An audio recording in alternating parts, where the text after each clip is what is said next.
Ben là. Cette semaine, c'est la semaine du Super Bowl. Super Bowl égale spécial. Ben là.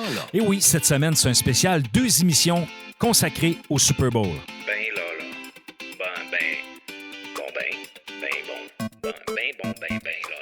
Alors, voici le plan de match.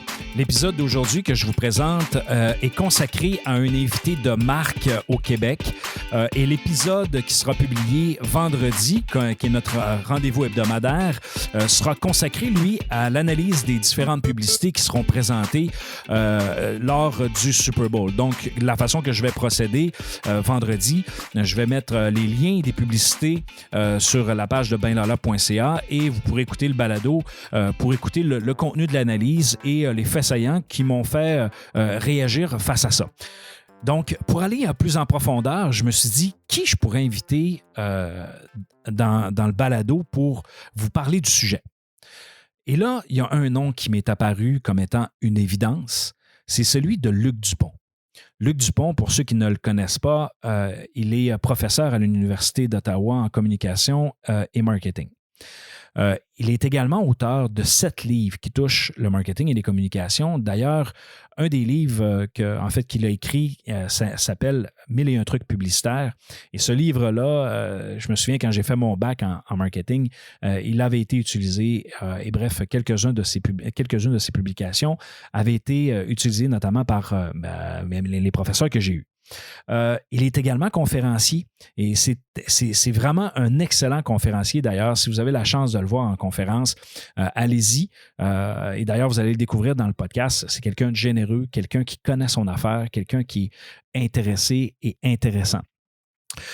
Finalement, il intervient dans une majorité de médias au Québec, justement comme analyste, comme commentateur de pub, je dirais. Et à chaque fois, c'est un moment où on ne peut pas tourner le poste de radio.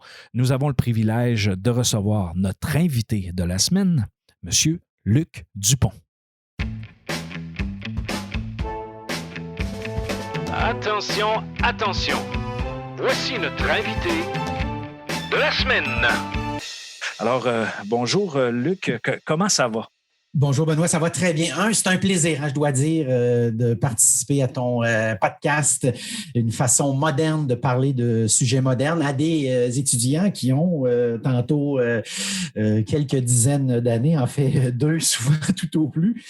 Donc, je les salue également. C'est un très, très grand plaisir de parler d'un sujet fascinant parce que parler du Super Bowl, parler de la publicité au Super Bowl, c'est bien sûr essayer de comprendre vers quoi on s'en va sur le plan publicitaire. J'entends souvent les plus jeunes dire la publicité, c'est fini. Je pense qu'on fera la démonstration dans les prochains instants que la publicité n'a jamais été aussi omniprésente. Elle est simplement un petit peu plus raffinée, un petit peu plus subtile également. On parle souvent de la télévision qui est finie, les médias traditionnels. Je pense qu'on va faire la démonstration dans les prochains instants qu'il ne faut peut-être pas tout jeter en même temps. Puis par ailleurs, c'est toutes les stratégies de marketing et de publicité. C'est pour ça que le sujet est fascinant. En réalité, on ne se parle pas de publicité 30 secondes dans les prochains instants. On se parle de l'état de la publicité à l'échelle nord-américaine et mondiale. Et parlons-en de cet état-là, parce que je me souviens, moi, quand j'ai commencé ma carrière en 2004, je sortais de l'université, on était dans une ère où justement, les Facebook de ce monde, YouTube et les différentes plateformes, c'était pas encore, c'était pas ce que c'est aujourd'hui. Et la place de la publicité traditionnelle à ce moment-là était quand même encore très présente, la télé très forte, la radio très forte. Mais encore là, la radio, on pourra en reparler peut-être ensemble tout à l'heure, mais les médias avaient une position quand même très forte. Les journaux, d'ailleurs, étaient très fort. Puis là, ça a comme évolué. Puis aujourd'hui, les masters qui font de la pub, comme justement Coke, que ce soit Budweiser, on arrive dans cette période-là. Dans le fond, Luc, ma question, c'est comment est-ce qu'ils font maintenant pour optimiser leur stratégie avec ce changement-là d'environnement publicitaire, finalement? Comment est-ce qu'ils font? Oui, et ce qui est intéressant dans le cas du Super Bowl, c'est que si on cherche le dernier rempart, parce que cet édifice-là médiatique, les 5 traditionnels, comme on les appelait communément, ils ont tous, à un moment ou à un autre, subi les affronts et les attaques des nouvelles plateformes. Et dans le cas du Super Bowl, on est encore aux 30 secondes à 5,5 millions de dollars cette année. À ce prix-là, Certaines entreprises n'hésitent pas à acheter parfois 5, 6, 7 30 secondes, comme on l'a vu lors du dernier Super Bowl. Je pense à Budweiser en particulier et évidemment qu'on va y revenir dans 2 instants à Budweiser, Coca-Cola et Pepsi aussi. Et tous ces joueurs-là sont condamnés à s'ajuster. Et parfois, curieusement, la stratégie, ça veut aussi dire être un petit peu moins là, tout en s'assurant de faire parler de soi. Alors, Budweiser, qui, il y a quelques jours, a annoncé à la surprise générale qu'il ne serait pas là. Alors, si on arrêtait le podcast à ce moment-ci, on se dirait et on en conclurait que voici le dernier édifice ou la dernière colonne du temple qui est attaquée. Mais quand on commence à gratter, ce qu'on constate, c'est que Budweiser n'est plus là, mais Bud Light va prendre la place. Alors, au mot du compte double, j'aurais le goût de poser la question. On a l'habitude de dire au Québec, ce qui est bon pour Pitou est bon pour Minou. Ben là, visiblement, Budweiser nous a dit, c'est pas vrai. C'est pas vrai au pays de la pub. Alors, Budweiser qui s'est assurément aperçu que le Super Bowl de cette année ne serait pas celui des années précédentes, moins festif, probablement une consommation de bière inférieure à ce qu'on a l'habitude de constater. Même chose pour la pizza, les ailes de poulet, tous les autres trucs. Mais en même temps, sa bière qui domine le marché au moment où on se parle, c'est Bud Light. Et là, on s'est dit à l'interne, on peut pas complètement disparaître parce que les gens vont nous oublier. Si bien que Bud Light va être très, très présent. On va même lancer une Bud Light nouvelle saveur, parce que là, on est rendu dans des trucs un peu bizarres maintenant, là, quand on jette un coup d'œil là-dessus. Même chose pour Pepsi qui nous dit, nous ne serons pas là, mais on va annoncer quand même le Mountain Dew qui fait partie de la famille Pepsi et on va continuer à commanditer le spectacle à mi-temps. Alors, ce qu'on s'aperçoit, c'est, pour revenir toujours à ta question, c'est que les stratégies sont de plus en plus complexes. Soudainement, on fait semblant de ne pas être là ou de ne pas s'intéresser à, ou de prendre une partie du budget. Dans le cas de Budweiser, Budweiser dit, on va prendre une partie du budget qu'on aurait normalement alloué à la Budweiser, la marque comme telle, pour une campagne pro-vaccination, mais qu'on ne va pas diffuser durant le match du Super Bowl. Alors là, déjà, on a un indice qu'on est au pays de l'image. Et au pays des relations publiques, parce que cette année, parler de la publicité, c'est aussi parler des relations publiques. C'est ça qui est fascinant. C'est qu'en même temps, je te dis que je vais prendre ces sous-là et je vais les mettre pour une campagne pro-vaccination. Alors, ça me dit qu'à l'interne, au niveau des études de marché, on sait qu'il se passe quelque chose, comment on s'ajuste, comment tirer le meilleur des circonstances et de la situation présente, tout en protégeant son image de marque. Alors ici, on parlerait de publicité sociale, carrément, quand on dit on va donner un coup de main à la campagne pro-vaccination. Je trouve ça fameux. Ce que nous dit aussi pas Budweiser et Pepsi et Coca-Cola qui va s'absenter. Alors, pour Pepsi et pour Coca-Cola, s'absenter la même année, c'est une première en 20 ans de mémoire. Dans le cas de Budweiser, c'est une première en 37 ans. Alors, on se rend compte qu'il se passe quelque chose au pays de la publicité. Mais ces mêmes joueurs-là nous ont dit, mais vous savez, l'année prochaine, on sera là, on va revenir. Donc, ils nous ont déjà averti que c'était pour une question d'image. Ça va être quoi la cote d'écoute? Mais est-ce que, avant de parler de code d'écoute, oui. Est-ce que c'est pas de l'opportunisme corporatif en disant on va être absent, mais on va soutenir d'autres choses, dans le fond, dans l'air du temps, c'est-à-dire la période de la COVID. On va utiliser d'autres plateformes parce que la visibilité, ils l'ont quand même, là, ces entreprises-là. Tu sais, la campagne de vaccination que Budweiser veut faire, tu sais, elle va être reprise sur les réseaux sociaux, elle va être reprise sur le net parce que puis là, ça va amener une certaine exposition. Est-ce que c'est pas nécessairement en fait, est-ce que c'est de l'opportunisme corporatif, selon toi? Moi, je te parlerais de responsabilité sociale. C'est-à-dire qu'on comprend, quand on analyse les circonstances actuelles, que il y a un problème. Ça ne sera pas le Super Bowl actuel parce que sinon, vous allez m'expliquer comment vos 10 amis de l'année passée, et si vous en avez 10, c'est pas si mal. Personnellement, j'en ai 5.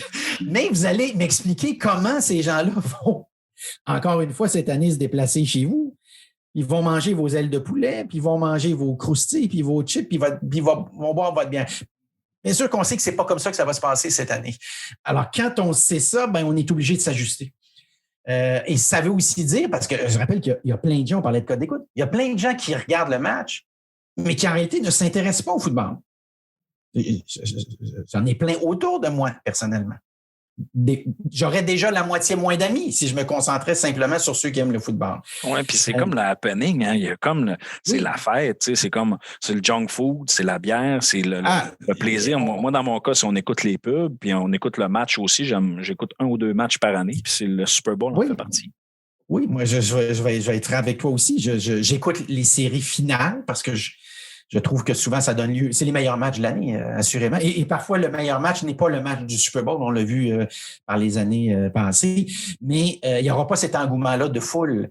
Et même, je voyais en Amérique du Nord, dans plusieurs endroits où on n'a pas fermé littéralement les commerces, les gens ont été avertis. Vous ne pourrez pas vous déplacer dans certains restaurants et regarder ça en groupe comme vous avez l'habitude de le faire. Alors, quand vous êtes Budweiser, ce que vous achetez, c'est la cote d'écoute. Et là, on ne sera pas... Elle ne sera pas aussi élevée cette année, la cote d'écoute. Mais c'est pas un pari, tu sais, parce que dans le fond, tu dis les gens là, sont confinés chez eux. C'est quand même un rendez-vous. Il y a eu un développement d'une certaine culture alentour de ce match-là précisément, mais les gens vont pas l'écouter à la maison. Les gens ne seront pas rassemblés alentour de ça. Vos 3 amis qui n'ont pas l'habitude de regarder le football, mais qui viennent pour le party. Oui, c'est sûr. Il n'y a pas de party. Après ça, quand ça va débuter, les premiers instants, 14-15 000 personnes dans le stade, cette espèce de sentiment un peu étrange qu'on a parce que le sport professionnel à l'heure de la COVID nous a démontré, hors de tout doute raisonnable, qu'on a besoin de spectateurs. Pour ceux qui n'étaient pas certains, là, c'est pas juste de la figuration, là, ça fait partie du spectacle comme tel. À quoi va ressembler? Est-ce que le zapping cette année va être plus important? Je ne sais pas. Il y a moins cet engouement-là. La consommation de tous ces produits-là, de consommation, cette grande fête-là de la consommation cette année. J'ai souvenir l'an passé, je me promène dans un certain nombre de grandes surfaces. Cherchez pas les ailes de poulet. Mais cherchez-les pas, là, puis 2 ou 3 jours avant l'événement comme tel. Alors, l'ambiance, visiblement, n'est pas à la fête. Et moi, en tant qu'annonceur, j'achète la cote d'écoute, j'achète les paires d'yeux, les paires d'oreilles, mais j'achète aussi l'engouement, aussi l'espèce de sentiment qu'on a à l'égard du match qui nous met dans un état on est soudainement très ouvert à consommer. Hein, c'est le rêve de n'importe quel annonceur. Et là, il y a pas ça. Alors, ça explique pourquoi Pepsi, Coke et Budweiser ne sont pas là. Ford a dit, on passe notre tour. Hyundai a dit, on ne sera pas là. Kia a dit, c'est la première fois en 11 ans, on ne sera pas là non plus. Il y a Facebook. Il y a Little Caesars, la pizza. La pizza que toi puis moi, on a l'habitude d'acheter au début du match ou quelque part au milieu. Ils ne seront pas là non plus. Hollywood, les nouveaux films. C'est sûr qu'il n'y en a pas en plus de Saint-Cyr. On fait quoi?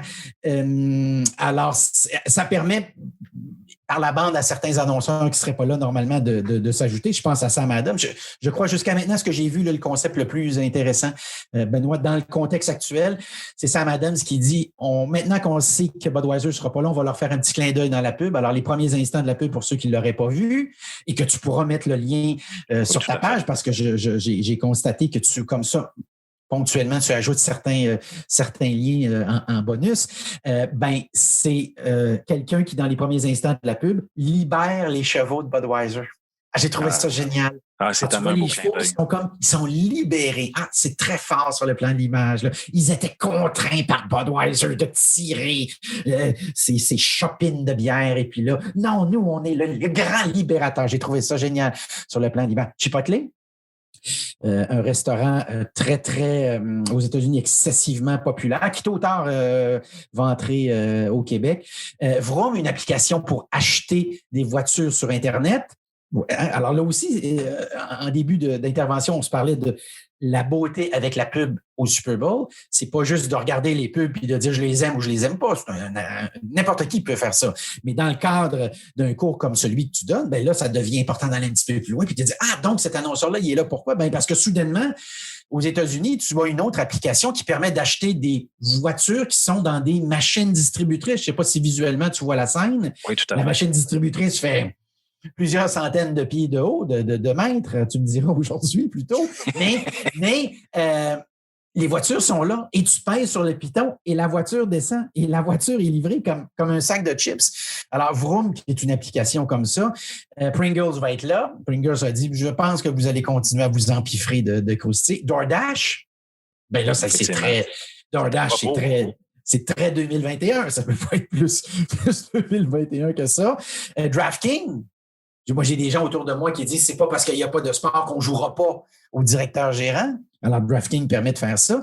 Et là, 2 ou 3 surprises. J'aurais plus de difficultés à te donner les raisons pour lesquelles ces annonceurs-là sont là cette année, mais Huggies. Ah, ouais. Les couches.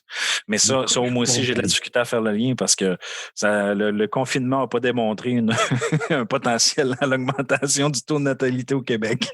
Oui, ben alors c'est ça. Il y a ces quelques surprises-là quand je les regarde rapidement. Mais ce qu'on constate à l'usage, c'est que est-ce que les absents auront toujours tort, comme mon grand-père avait l'habitude de me le dire, et quelque chose qui se confirme plutôt souvent, il faut bien le reconnaître, dans l'univers du marketing. Mais dans ce cas-ci, il y en a qui ont dit profitons de ces absences-là, nous, pour prendre cet espace-là. Et ça va donner naissance, c'est ça, toute une série de nouveaux annonceurs. Et tu as remarqué aussi à l'usage que les fabricants de voitures ne sont pas là, mais les gens qui vendent des voitures sur Internet sont là. Ah, intéressant.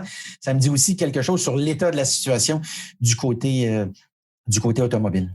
J'ai hâte de voir sur le plan créatif parce que une des raisons pourquoi c'est un rendez-vous publicitaire, c'est aussi l'argent qui est mis en conception, en idéation alentour de l'image, de la pub.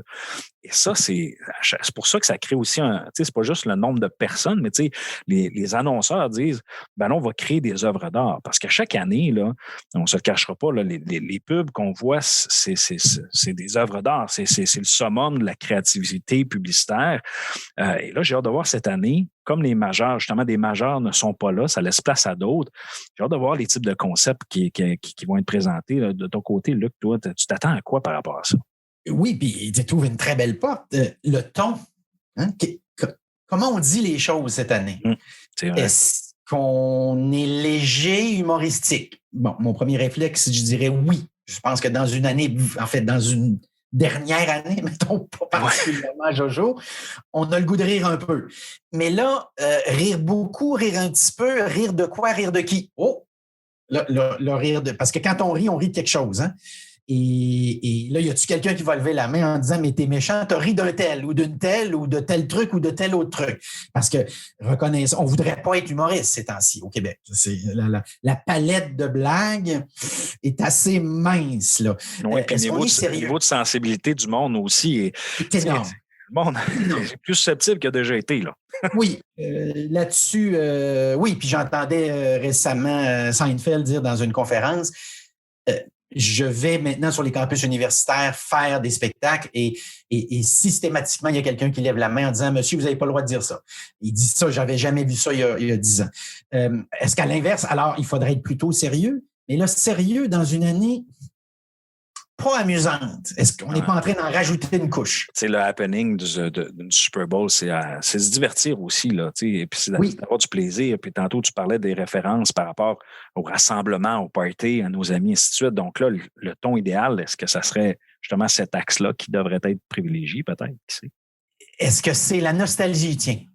À 2 coins de rue, du sérieux et de l'humour. Hein? La nostalgie, ma définition à moi, c'est le plaisir d'avoir de la peine. C'est très particulier comme sentiment. Hein? La nostalgie, c'est assez unique. Et pour les plus jeunes qui nous écoutent actuellement, je veux juste vous assurer que tôt ou tard, vous serez nostalgique. Vous vous en sauverez pas non plus. Quelque part au début de la trentaine, vous allez voir, ça va vous claquer puis ça va vous accompagner jusqu'à la fin des temps. Mais la nostalgie en marketing, c'est excessivement puissant. On a vendu la Volkswagen Coccinelle il y a maintenant 1-2 décennies avec la nostalgie essentiellement. Puis la preuve de ça, c'est qu'on avait déjà du côté du fabricant généré une trentaine de milliers de commandes avant même de montrer le premier modèle. Ça signifie qu'il y avait des gens tellement convaincus qu'elle allait l'aimer qu'ils étaient même prêts à l'acheter sans l'avoir. Ça, c'est assez spectaculaire. C'est fort en maudit. Alors, la nostalgie, ça pourrait être une bonne idée. Est-ce qu'on fait dans la politique? Hein? Parce que là, j'entends souvent des gens aujourd'hui dire il faut que les marques soient transparentes. Quelque chose, personnellement, qui me fait beaucoup rire parce que dans la vie, quand quelqu'un nous dit qu'il est transparent, généralement, c'est parce qu'il l'est pas. Alors, dans le cas de la politique, on fait tout ça. Mais là, le problème avec la politique, c'est que, tu l'as dit il y a 2 instants, Benoît, c'est du sport. Je t'ai entendu dire, c'est du divertissement. C'est ça le sport. Le sport, c'est le 2 heures, 3 heures où l'espace d'un instant, les difficultés au boulot, les frustrations, les problèmes amoureux, peu importe. Choisissez votre problème. Là. On en a tous un ou deux ou trois. Mais est-ce que c'est le temps donc de faire ça? Puis là, vous êtes assuré actuellement que si vous faites de la politique, la moitié des gens vous détestent. Alors moi, si tu me disais, tu vas être détesté par la moitié des gens qui vont voir ton message, je te dirais d'entrée de jeu, sais-tu, je pense que je vais passer mon tour. Puis le problème aussi avec la politique, c'est que quand quelqu'un émet une opinion qui est en accord avec la tienne, c'est un génie. Puis quand quelqu'un émet une opinion en désaccord ou qui, à contrario avec la tienne, c'est un pas bon. Alors là, tout est dans la nature de ce côté-là. Fait que je reviens à ta question.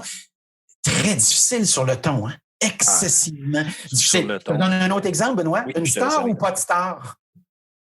Tu parles comme porte-parole, par exemple? Oui, une vedette ou pas de vedette cette année? Parce que tu viens de remercier chez Coca-Cola. Évidemment que plutôt on a parlé de l'absence de Coca-Cola cette année, mais mettons-nous dans la peau de Coca-Cola. Tu viens de remercier des milliers d'employés. On parlait de responsabilité sociale tantôt. Tu viens de remercier des milliers d'employés et t'engages quelqu'un dont on apprendra qu'il a été payé 4, 5, 6 millions de dollars dans les semaines qui vont suivre. Je sais qu'il y a 2 ou 3 autres annonceurs qui ont aussi signé des stars et je sais aussi que certains avaient pensé en utiliser 3, puis 4 et 5 et qu'à la fin, ils ont dit non, peut-être qu'on va réduire un petit peu la cadence dans les circonstances. Il y a aussi des grandes entreprises, des grands diffuseurs de pubs qui ont annoncé justement certaines mises à pied dans leurs équipes pour réduire. Et je ne sais pas si tu en as entendu parler, mais certains disaient justement, on n'est pas capable d'annoncer, on n'annonce pas au Super Bowl, donc on a moins de revenus publicitaires, ce qui fait en sorte qu'on a moins d'argent pour payer nos employés. On a entendu quelques rumeurs comme ça de mise à pied qui ont circulé. Toi, de ton côté, est-ce que tu en as entendu parler? J'ai entendu brièvement parler de tout ça, mais l'emphase, encore une fois, sur le plan des relations publiques est toujours, c'est toujours une question de ce qu'on appelle le cadrage ou le recadrage. Pendant que tu me dis de regarder à droite, la machine de relations publiques me dit plutôt de regarder à gauche ou par en haut ou par en bas. Si bien qu'à la fin, il y a ce qui se passe, il y a ce qu'on raconte. Et souvent, ça, c'est 2 histoires. Et la beauté avec Twitter, quoi qu'il faut aussi en prendre et en laisser parce que Twitter, c'est pas la société et Twitter, c'est pas on a souvent le sentiment maintenant que si c'est écrit sur Twitter, c'est ce que les gens doivent penser. Mais souvenons-nous que maintenant, on en a la preuve. Somme toute, il y a très peu de gens qui collaborent. Il y a beaucoup de gens qui regardent, il y a beaucoup de gens qui observent, mais il y a peu de gens qui entretiennent la plateforme. Au Québec, est-ce qu'elle a une masse critique? C'est une question qu'on pourrait se poser, toi et moi. En tout cas, il y a des gens là-dessus. Je prétends pas que il y en a pas. Mais sur ce plan-là, la machine de relations publiques, un peu à l'instar de ce qui se fait avec Budweiser actuellement, va te dire on va prendre ces sous-là et on va les réinvestir dans la campagne de vaccination et on peut pas être contre. Après tout ce million-là ou ce 2 millions-là qu'ils vont investir, on ne l'aurait pas probablement pour faire le même genre d'exercice, mais constatons à tout le moins que cet argent-là va être investi non pas durant le Super Bowl, ça aurait été merveilleux, mais à d'autres moments. Et ce qu'on peut aussi soupçonner entre les branches, et on n'est pas dans le secret des yeux ici, c'est que l'argent que Budweiser aurait normalement mis dans le Super Bowl, elle va probablement l'investir en publicité sur Internet. Effectivement. Puis... Si bien qu'à la fin, c'est pas si mal. Et Budweiser, je le répète, c'est pas une bière en croissance, c'est une bière en décroissance. Bud Light, c'est une bière en croissance. Alors, si tu es à la tête de Anheuser-Busch qui contrôle ce conglomérat-là, avec la Michelob Ultra, qui va être annoncé durant le match, je le précise, exact, qui est aussi dans la famille de Budweiser, là, force est de constater que la question que tu t'es posée, c'est qu'avec ces X millions de dollars-là, comment maximiser le retour sur l'investissement? Et dans le cas de Budweiser, ils ont dit, on va mettre fort probablement beaucoup de pubs sur Internet. Et tu as 2 outils, Benoît, pour la nouvelle génération qui est incontournable.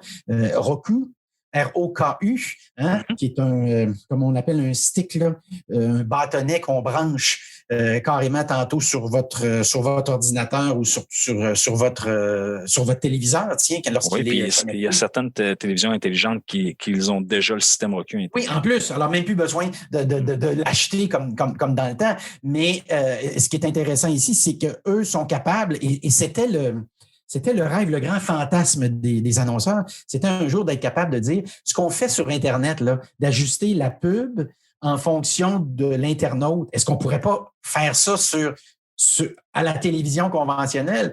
Et c'est ça que vend actuellement cette entreprise-là. C'est ça que vend aussi une autre entreprise qui s'appelle The Trade Desk, TRADE, espace DESK. Alors, eux, c'est la même chose. C'est qu'ils te disent, la promesse qu'ils te font, et c'est le Saint Graal ici, c'est de te dire, on va être capable, en fonction du téléspectateur, de changer la pub. Alors, mettons, toi, tu t'entraînes 3 puis 4 fois par semaine. Je vais te montrer la Michelob Ultra. C'est la bière des gens qui s'entraînent et qui veulent boire de la bière. Peut-être que moi, si je ne m'entraîne pas, dans un futur pas très éloigné, je verrai plutôt la publicité de Budweiser que la publicité de Michelob Ultra. Alors, c'est ça que ces entreprises-là sont capables de faire maintenant. Et je soupçonne que, mine de rien, tous ces grands joueurs-là sont en amour avec ça, avec ces promesses-là, et on s'en va lentement mais sûrement vers ça. Mais sur le plan de la découverte, parce que, tu sais, je prends l'axe de la découverte parce que, tu sais, quand tu écoutes la télé, une émission, et que là, dans le fond, tu peux, que l'annonceur décide de te parler à toi, c'est un nouveau produit, ainsi de suite. Quand c'est dirigé, un peu comme sur les réseaux sociaux, je ne sais pas si on va perdre un peu tu sais, quand c'est trop ciblé ou par rapport à nos attentes. Je comprends sur le plan des annonceurs, sur le plan stratégique, c'est comme le best, mais moi, comme consommateur, je me dis, si je me fais proposer juste des choses que j'aime, à un moment donné, ça va être aussi, tu sais, dans le fond, je vais comme me forger une carapace comme consommateur, puis peut-être que ça n'aura plus d'impact comme ça pourrait l'avoir actuellement.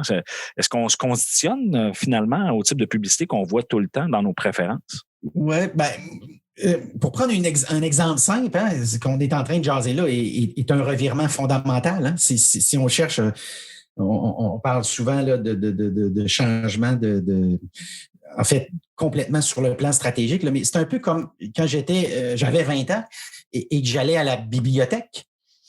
J'étais exposé potentiellement à l'ensemble du savoir, n'est-ce pas? Puis je me promenais dans les allées, puis je m'amusais parfois à prendre un livre au hasard ou prendre un livre en fonction de mes intérêts ou de découvrir des choses avec lesquelles je ne serais pas entré en contact. Aujourd'hui, on est dans une autre époque, complètement. Aujourd'hui, je n'entre pas dans la bibliothèque. Déjà, il y a quelqu'un qui a présélectionné les livres que sur lesquels je pourrais potentiellement m'enfarger. Moi, je soupçonne, en tout cas, à la lumière de ce qui se passe actuellement avec ces nouvelles plateformes-là, eux sont capables de te dire que la publicité n'a jamais été aussi efficace. C'est ça qu'ils vendent actuellement aux annonceurs, ces deux joueurs-là dont je parlais un petit peu plus tôt, il y a 2 instants, en disant, on les connaît parfaitement. On les connaît comme vous les avez jamais connus. Et quoi qu'on pense de la stratégie, reconnaissons une chose. La personne qui vous connaît le plus actuellement, c'est pas votre conjoint ou votre conjointe, c'est pas vos enfants. La personne qui vous connaît le plus actuellement, c'est Google. Non, c'est vrai. Google, Benoît, te connaît. Il ramasse l'information. Complètement. Complètement. De fond en comble. Et tous les gens qui nous écoutent, à moins que vous soyez sur DuckDuckGo, tous les gens qui nous écoutent, Google vous connaît très, très bien. J'ai souvenir, il y a quelque temps, j'ai demandé à Facebook, il y a une façon d'aller chercher ça, de me faire parvenir le dossier qu'ils ont sur mes habitudes à moi Internet. OK. De mémoire, le dossier faisait plus d'une 100aine de pages. 100 pages. Et ce qui m'a renversé, je vais te le dire, ils étaient capables d'identifier les prochains voyages, les destinations que j'avais en tête. Et je te fais la promesse suivante, je n'ai pas souvenir d'avoir nommément cherché ces îles-là sur Google. Je n'ai pas souvenir de ça en toute franchise, là. Mais en même temps, j'ai dit, maudit, c'est des destinations, effectivement, qui me plairaient beaucoup. Ils m'ont même dit, c'est ça la musique que tu aimes. C'est donc bien fou, ça. Ouais, il y a une chose qu'ils m'ont raconté me concernant, j'ai dit, là, vous ne l'avez pas. Mais pour le reste, c'était renversant. Et alors, est-ce que les annonceurs aujourd'hui veulent parler à tout le monde en même temps? Parler d'Internet, c'est parler d'un média qui est en réalité hyper ciblé. Ce n'est pas un média de masse au sens où on l'entendait communément. On s'entend là-dessus. Effectivement. Alors, sur ce plan-là, moi, je peux te dire 40 000 personnes me suivent sur mon Twitter, mais je sais qu'il n'y a pas 40 000 personnes qui vont être jamais exposé à mon message. Hein? Je sais ça. Tu me diras, non, mais c'était la même chose à la télé. Je pouvais te vendre un auditoire X et puis au moment où la publicité était diffusée, il y avait un petit peu de zapping. Les gens changeaient de poste. Un peu de zipping. Les gens enregistraient et passaient par-dessus la publicité. Un peu de muting. Les gens décidaient que le son de la pub était trop fort et on le fermait. Il y avait tout ça qui avait pour effet de réduire l'efficacité des messages 30 secondes, 60 secondes, peu importe la durée et la nature. Mais tu es allé certainement récemment sur YouTube. Mm-hmm. Il n'y a jamais eu autant de publicité. Ah, c'est fou. Et je le précise parce que je sais que la nouvelle génération, je l'entends très souvent, me dit « Monsieur, la pub, c'est fini. » Ah oui, la pub, c'est fini. Je vais vous faire jouer une vidéo de Tiesto. Je sais qu'il y a probablement certaines personnes qui nous écoutent qui sont des grands fans de Tiesto, les plus jeunes. À toutes les 3 minutes, j'ai une publicité. Dans le temps, j'ai souvenir à la télévision qu'on me donnait un peu d'air. On me donnait 12, 13, 14 minutes. C'est vrai. Mais là, on me dit non. Les gens sont attachés en plus. Ils veulent, ils ont du contenu gratuit, mais il y a un moment donné où, comme tu dis, 3 minutes, puis là, tu es obligé de la voir. Sinon, ils te recommencent au début ou ça l'arrête. Ils sont obligés de la suivre. Oui, et ça veut aussi dire que il sera possible de s'exposer aux médias dans un futur pas très éloigné. On est déjà dans cet univers-là à bien des égards, en évitant la publicité autant que possible, mais il faudra payer. Netflix te dit pas de pub, mais tu payes juste pour m'écouter. Moi, je suis convaincu que tôt ou tard, Netflix va t'offrir le forfait avec pub moins cher. Je suis certain de ça. Et ce sera l'occasion d'augmenter le forfait régulier sans pub en te disant, vous avez deux options. Je suis sur Spotify. On m'offrait à l'origine le forfait gratuit avec de la pub. Tu te souviens? Puis je pouvais écouter X chansons, puis je l'étais condamné si j'aimais pas une chanson à certains égards à l'écouter quand même parce que j'avais droit à ceci puis pas à cela. Mais aujourd'hui, je suis dans le forfait sans pub. Mais récemment, pas plus tard que 3 ou 4 jours, j'ai écouté un podcast sur Spotify et au début, il y avait une pub, mais pas une pub du podcasteur, une pub de Spotify. Alors, même là, il y a de la pub aussi. Quand vous écoutez les placements de produits, la semaine passée, on apprenait qu'on commence à penser que si on ne lance pas bientôt James Bond au cinéma, on va être obligé de retourner certaines scènes ou d'altérer à l'infographie certaines scènes sur le plan technologique parce que Nokia, pour prendre un exemple concret, dit quand on a tourné le film, ça, c'était notre nouveau téléphone. C'est celui qu'utilise James Bond. Mais là, on a un problème. C'est qu'on a lancé un nouveau modèle depuis. Mais là, James utilise... L'impact de James Bond, en plus. En plus, l'impact de James Bond, c'est le style, c'est le look, tout ce qu'il utilise, c'est à l'air du temps. Puis ça a un impact important sur la consommation. Puis c'est pour ça aussi qu'il est un des rares acteurs d'Hollywood qui, même s'il ne vit pas à Hollywood, mais qui peut dire je n'accepte pas d'utiliser ce produit-ci. Alors, il a un droit de regard sur le placement de produit. Je le précise parce que ça lui est arrivé dans le passé de dire je ne veux pas utiliser ce téléphone-là intelligent parce que jamais James Bond utiliserait cette marque-là. Et c'est l'un des distributeurs du film qui a dit écoutez, vous pouvez penser ce que vous voulez du téléphone en question. Nous, qui fabriquons le téléphone, sommes aussi les distributeurs de ton film dans un certain pays, un certain nombre de pays du monde. Ça serait donc gentil de ta part d'utiliser le téléphone. Puis si possible, de ne pas trop en parler dans les médias parce que c'est pas très gentil ce que tu fais. Tu fais du recadrage. Hein? Tu es en train de démolir notre image de marque. Puis si les gens ont le choix entre écouter ce que nous, on raconte puis ce que tu racontes toi, ils sont absolument convaincus que probablement que toi, tu es meilleur que moi pour parler de nos produits. Alors, ça nous rappelle qu'on ne se sauvera pas de la pub.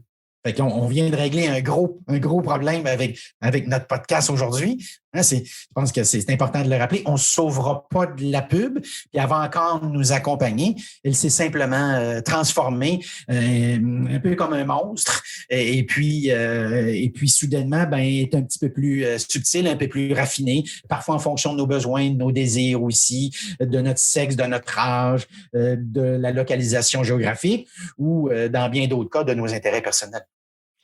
Luc Dupont, merci. Honnêtement, j'ai juste le goût de te dire que, écoute, si tu veux revenir dans le podcast, t'es le bienvenu.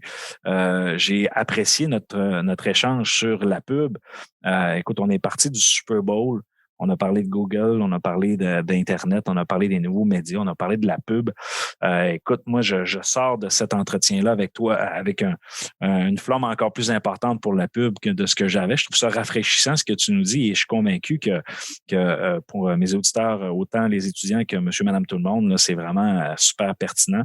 Donc, merci beaucoup, Luc Dupont, d'avoir pris le temps de venir nous parler. Je te laisserai peut-être un petit mot de la fin, si tu veux. Tu me permettras simplement de te remercier d'avoir pensé à moi, Benoît, j'apprécie beaucoup.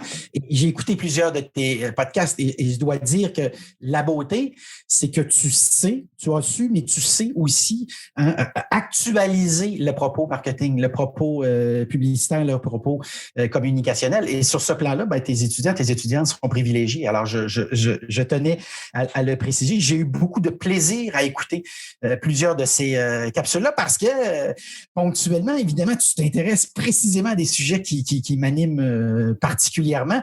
Et oui, je prendrai ton invitation à la volée parce que bientôt, on aura ou on n'aura peut-être pas les Jeux olympiques. Et ce sera l'occasion de revenir sur l'événement qui, sur le plan communicationnel, est probablement le plus près de celui qui pourrait compétitionner le Super Bowl. Alors, on a déjà notre excuse pour notre prochaine rencontre. Alors, je te lève mon chapeau. Benoît, félicitations pour tout ce que tu fais. Et je me permets évidemment de saluer les étudiants, les étudiantes également qui ont écouté ce podcast. Et je vous souhaite évidemment longue carrière dans un monde qui est fascinant parce qu'à la fin, ce qu'on vient de faire là, Benoît, s'intéresser à la publicité, s'intéresser au marketing, c'est s'intéresser à la nature humaine. Et il n'y a pas de sujet plus fascinant la nature humaine. Alors voilà donc. Merci beaucoup, Luc. Et c'est un rendez-vous pour les prochains Jeux olympiques. J'ai mis ça à mon agenda sans problème. Excellent. Alors, bonne journée à tous et à toutes. Alors, merci Luc. Merci à vous tous d'être présents en si grand nombre à suivre le podcast benlala.ca. C'est un rendez-vous dans quelques jours avec, je dirais, l'épisode, celle consacrée aux différentes publicités et à leur analyse. Alors, merci d'avoir été là. J'espère que vous avez apprécié. N'hésitez pas à aller cliquer j'aime sur la page Facebook de Ben Lala et de nous suivre sur notre site web. Sur ce, ciao!